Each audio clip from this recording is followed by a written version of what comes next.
so it appears that Judges 1, 3, 6 serves as an introduction, the writer having drawn on events taking place before and after Joshua's death in order to provide the historical background for the account that follows. The section running from chapter 3, verse 7, to the end of chapter 16 is, basically, in chronological order and relates the activities of 12 judges not including Deborah, starting with Othniel and concluding with Samson. The last part of the book could be termed an appendix, and fits a period much earlier than Samson's judgeship. The capture of Laish by the Danites could reasonably have taken place before Joshua's death. Compare Judges 19:47, JG 18:27-29. The mass sex crime of the men of Gibeah and subsequent events resulting in the near extermination of the tribe of Benjamin probably occurred not many years after Joshua's death. JG 19:1, 21, 25.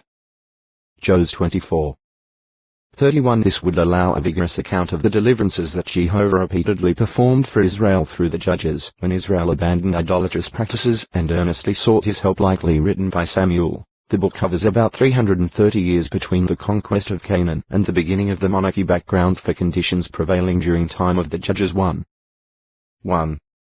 3, 6. After Joshua's death, the tribes of Israel failed to drive the remaining inhabitants of Canaan out of the land. Instead, they intermarry with these pagans and are ensnared by their false religion. Jehovah abandons them to their foes. But from time to time he raises up judges to deliver them deliverances from oppression when Israel abandoned false worship and called out to Jehovah for help. 3, 7, 16. 31. Through Othniel, Israel is delivered from an 8-year subjugation to the Mesopotamian king Cushan-Rishathaim. The 18-year domination by Moabite king Eglon ends when he is killed by Hud, who then assembles an Israelite army and subdues the Moabites. Shimga single-handedly strikes down 600 Philistines, thus saving Israel. Barak, encouraged by the prophetess Deborah, defeats Jabin, thus ending his 20-year oppression of Israel. Jabin's army chief, Sisera, is killed by Yael, the wife of Heber the Kenite. Deborah and Barak commemorate this victory in song. Gideon is commissioned to deliver Israel from 7-year harassment by Midianites. Jehovah grants victory after he reduces Gideon's army to just 300 men. Gideon subsequently refuses kingship, told judges Israel for 23 years, and judges for 22 years. Israel suffers at the hands of the Ammonites. Jehovah provides deliverance through Jephthah, who subsequently carries out his vow to surrender his only child, a daughter, to Jehovah's service. Ibzan, Elon, and Abdon judge Israel. A combined dotex to acute miritra longo. Judgment Day 136. Sufficient time for the Benjamites to have increased from about 600 men JG 20:47 to nearly 60,000 warriors by the time of David's reign. 1 Ch 7. 6-12. Writer and time of composition. Internal evidence provides a basis for determining when the Book of Judges was written. It was compiled while a king ruled over Israel. Otherwise, the writer, when referring to the past, would not have said, "In those days there was no king in Israel." JG 17. 6. 18. 1. 19. 1. 21. 25. Yet it was at a time when the Jebusites still inhabited Jerusalem. JG 1. 21. Since, in 1070 BCE David captured the stronghold of Zarna, part of Jerusalem, from the Jebusites and transferred his capital there. 2 Sa 5. 6-9. The Book of Judges must have been committed writing before that date, probably during Saul's reign.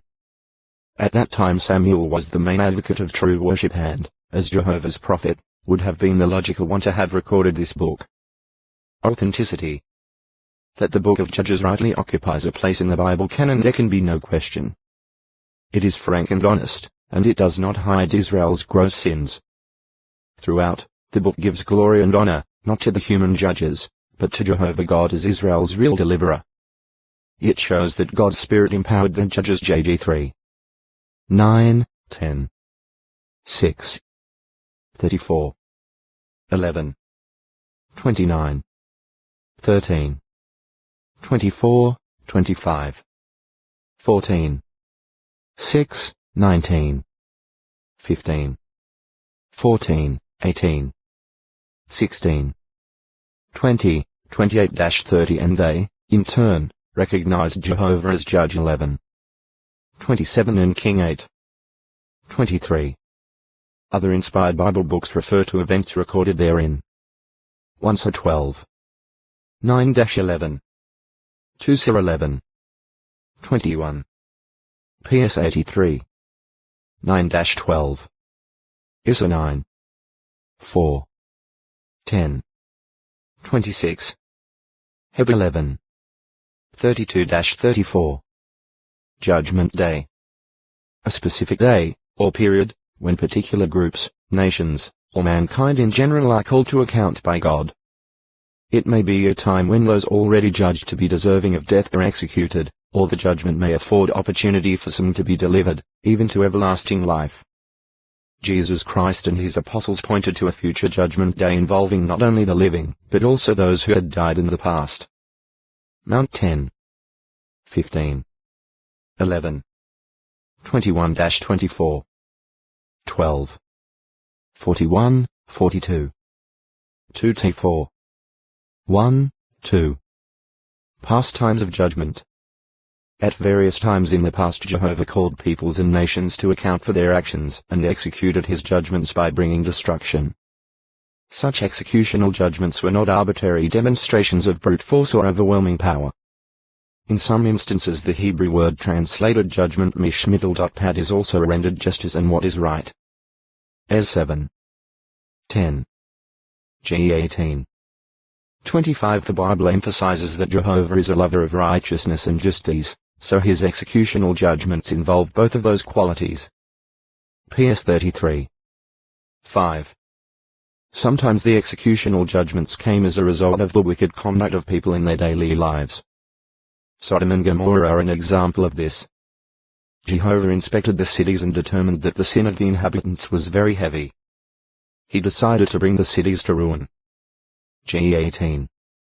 20, 21. 19. 14 Later Jude wrote that those cities underwent the judicial punishment Gr. Diken. Judgment, Da. Justice, Ig. Retributive justice, Ed of everlasting fire. Judah 7 So those cities experienced a day of judgment. Jehovah conducted a legal case against ancient Babylon, the longtime enemy of God and his people. Because of being unnecessarily cruel to the Jews, not intending to release them after the 70-year exile, and crediting Marduk with the victory over God's people, Babylon was in line for an executional judgment. Jah 51. 36. Isra 14. 3-6, 17. Da 5. 1-4 That came to Babylon in 539 BCE when it was overthrown by the Medes and Persians. Because the judgment to be executed was Jehovah's, such a period could be referred to as the Day of Jehovah. Isra 13. 1, 6, 9. Similarly, Jeremiah prophesied that God would put himself in judgment with Edom, among others. Jah 25. 17-31 Hence the nation that had shown hatred for Jehovah and his people experienced destructive judgment in the O textoi acute miritra longo. Judgment Day 137 Jesus. Re 17. 1-6. 18. 8, 20. 19. 1, 2 Mentioning another executional judgment, Peter drew upon what occurred in Noah's day and foretold a day of judgment and of destruction of the ungodly men. 2 P 3. 7 Revelation speaks of such a destruction as being executed by the word of God, who will strike the nations with a long sword. Re 19. 11-16. Compare Jude 14, 15. Also, in the first century the devil already had judgment passed on him, and the demons he leads knew that they would be put into the abyss, as will Satan. 1 T 3. 6. Lu 8. 31. Re 20. 1-3 Thus it follows that the judgment awaiting them is simply the execution of a judgment that has already been decided upon. Jude 6. 2 Pe 2. 4. 1 Co 6. 3. May or may not be condemnatory. Most of the occurrences of judgment Gr. Krisis and krima in the Christian Greek scriptures clearly carried the force of condemnatory, or adverse, judgment. In John 5:24-29 judgment is set in contrast with life and everlasting life, plainly implying a condemnatory judgment that means utter loss of life. Death. 2 Pe 2. 9. 3. 7. Joe 3. 18, 19. However, not all adverse judgment leads inevitably to destruction. Illustrating this are Paul's remarks at 1 Corinthians 11. 27-32 about celebrating the Lord's evening meal. If a person did not discern properly what he was doing, he could eat or drink judgment against himself.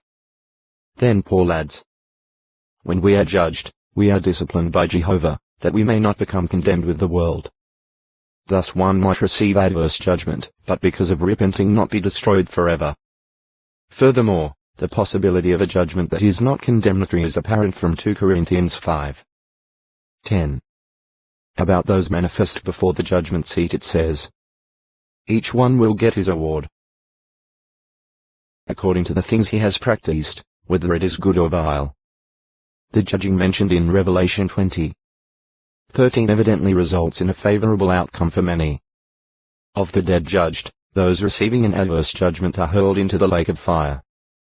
The rest, though, come through the judgment, being found written in the book of life. Read 20:15. Judgment Day of Personal Accountability.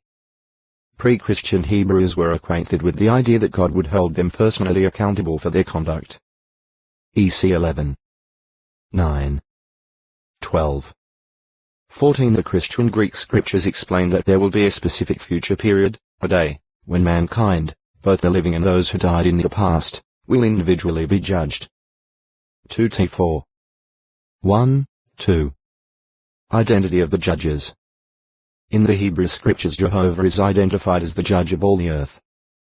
G 18:25. Similarly, in the Christian Greek scriptures he is called the judge of all.